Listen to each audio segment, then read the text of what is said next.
Have you ever looked at one of those medical images, the ones, and thought, am I missing something here? Yeah. Like, there's got to be more to this than meets the eye. It's like they're hiding secrets, right? These images, I mean. Almost like they hold clues, but we just need the right tools to unlock them. And that is where radiomics comes in. Huh. I was reading this research you shared on radiomics and AI, specifically in veterinary medicine. And wow, it seems like something straight out of a sci-fi movie. We're talking about using algorithms to diagnose illnesses in animals just by looking at their medical images. It does sound pretty futuristic, I'll give you that, but it's already happening. The thing is, medical images, they're like data gold mines. They have all these subtle patterns, these tiny variations in texture that our human eyes just aren't built to catch. Radiomics swoops in with these cool mathematical algorithms to extract all this hidden info, revealing insights that, frankly, we'd otherwise totally miss. So it's like we're giving vets a superpower, like X-ray vision, but for actually understanding what's going on inside an animal. You got it. And here's the kicker. It works on pretty much every type of medical imaging out there. X-rays, ultrasounds, you name it. If it's an image, radiomics can probably unlock some secrets hidden within it.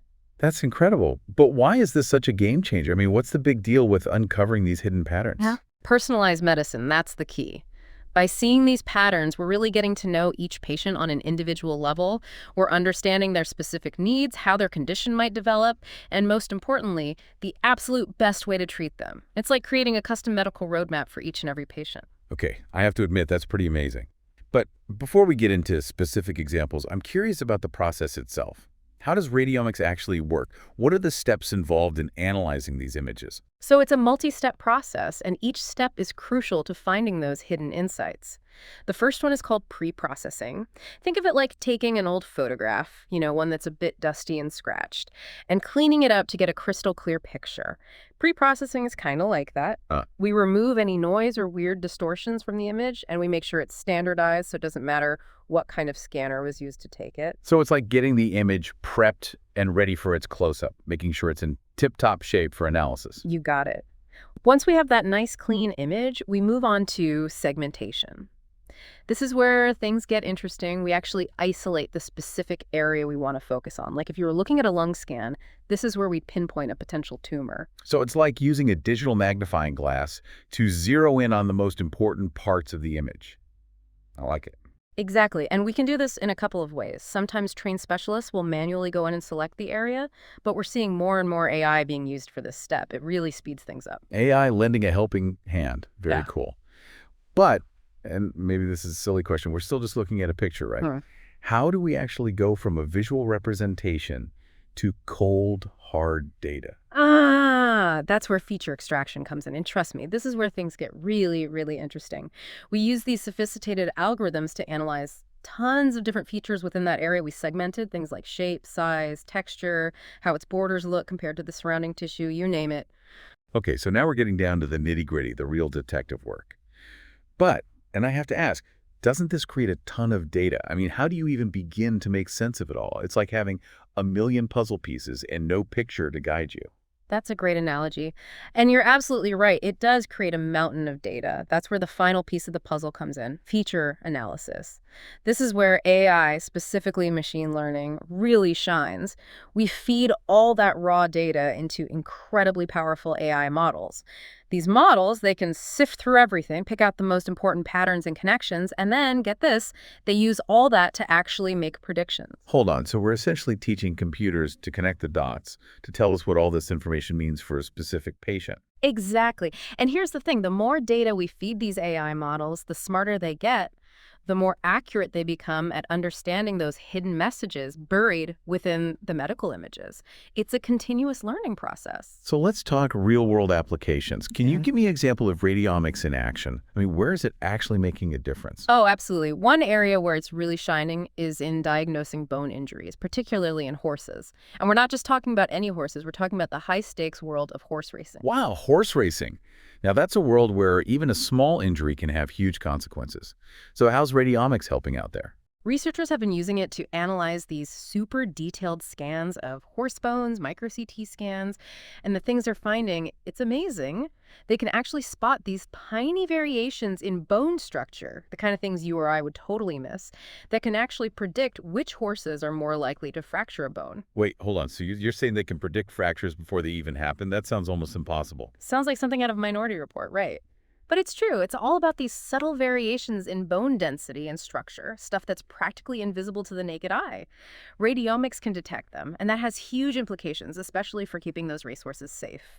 Vets can use this information to identify at-risk horses, maybe even prevent catastrophic injuries down the line. So we're not just talking about diagnosing existing injuries here. We're talking about preventing them altogether. That's incredible. But horse racing aside, what about other animals, say our pets? Any exciting applications of radiomics in that area? Absolutely. One area where it's showing a ton of promise is in diagnosing and monitoring liver disease. Liver disease, now that's a serious one. It affects all sorts of animals, even our furry family members.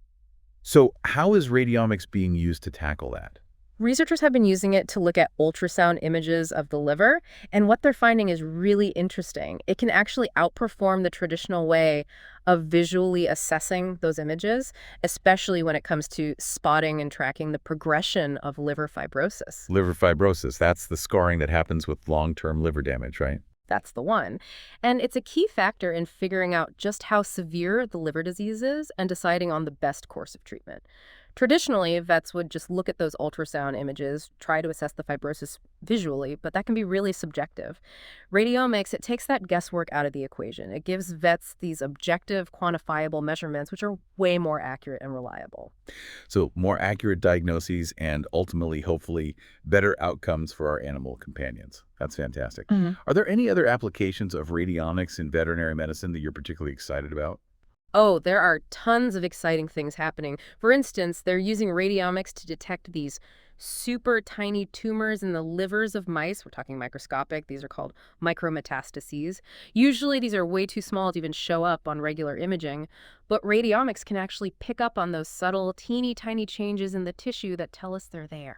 Early detection is everything, especially when it comes to cancer. This could be a real game changer for treating animals with cancer. What else? Well, they're also using radiomics to differentiate between types of brain tumors in dogs, which is something that's been notoriously tricky, even with the best imaging technology. This is all just mind-blowing, but I have to imagine bringing this kind of tech, I mean, it's cutting edge, right, to every vet clinic out there. That can't be easy. What are some of the challenges facing radiomics in veterinary medicine specifically? You're right. There are definitely hurdles. It's like with any new technology. I think one of the biggest ones is just the sheer diversity of patients. In human medicine, you've got, well, humans. But in vet med, we're dealing with dogs, cats, horses, birds, you name it, different species, breeds, sizes. It's a lot. It's like comparing apples and, well, I guess a Chihuahua is pretty different from a Great Dane, even though they're both dogs. So how do you even begin to get enough data to train these AI models when you have so much variation to account for? That is the million-dollar question. These AI algorithms, they're hungry for data. They need tons of it to really learn and become accurate. But in veterinary medicine, especially when you're talking about rare diseases, getting those big, diverse data sets, it's a real challenge. So it's like trying to teach a computer to recognize every single bird species out there, but you've only shown it pictures of, like pigeons and robins. So how do we overcome this data hurdle? Collaboration is key. Open source databases are becoming super important. This is where researchers and institutions can share their data, keep it anonymous, of course, but make it accessible to everyone. Imagine this giant library of medical images, all meticulously labeled, organized, just ready for researchers and developers to dive in. That's the beauty of open source. Yeah, it's like pooling resources, bringing everyone together to move the whole field forward. That's amazing. So as we wrap things up here, I want to touch on the bigger picture. It's incredibly exciting to think about how radiomics can revolutionize veterinary care, but there's still so much we don't know. What do you think the future holds for radiomics in veterinary medicine? Oh, the possibilities are just endless. Imagine a world where AI is assisting vets in real time during surgery. Like it's analyzing images on the fly, helping to guide critical decisions, or what about using radiomics to really personalize treatment plans? Monitor a patient's response with incredible precision, making adjustments as needed. It really does feel like we're on the verge of a whole new era in veterinary medicine. From like we were talking about predicting injuries in racehorses to spotting tumors invisible to the human eye, radiomics has the potential to completely change the way we care for animals. I know I'm excited to see what breakthroughs are coming next. Me too. It's an incredibly exciting time to be in this field, that's for sure. There's so much potential, and honestly, I think we're just getting started. And on that note, dear listener, we'll leave you with this thought. As we stand here on the cusp of this new age in veterinary medicine, one thing is clear. The future is looking brighter than ever for our beloved animal companions. Thanks for joining us on this incredible deep dive into the world of radiomics.